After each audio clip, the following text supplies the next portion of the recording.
ચાલો મિત્રો, હવે આજે જોવાના છે આપણે એસિડ ની અંદર જો ઈંડું નાખી દઈશું તો ઈંડાની અંદર શું રિએક્શન આવે છે એ આપણે ચેક કરીશું આજે. તો સૌથી પહેલા આપણે આ ઘેર વાપરીએ એ જ એસિડ છે, અને વિડીયોમાં હું તમને સમજાવી દઉં કે આ વસ્તુ તમારે ઘેર કોઈ ઉપયોગ કરવી નહીં, આ ખતરનાક બની શકે છે.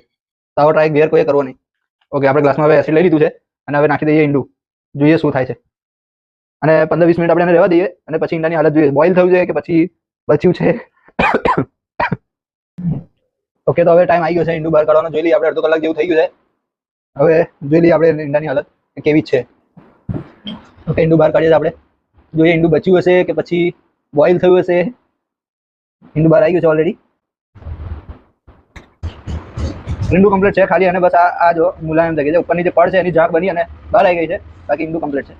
ઓકે, આ પૂછું જો રૂ જેવું એકદમ થઈ ગયું છે. ઓકે, તો આ વિડીયોમાં આટલું જ, અને તમારે ઘરે કોઈ ટ્રાય કરવાનો છે નહીં, અને તમને કોઈ આવો એક્સપેરિમેન્ટ કોઈ કરવો હોય તમે કમેન્ટ કરો, અને કમેન્ટની અંદર કહો અમે એક્સપેરિમેન્ટ કરવા માટે બેઠા છે અહીંયા. Okay, good bye.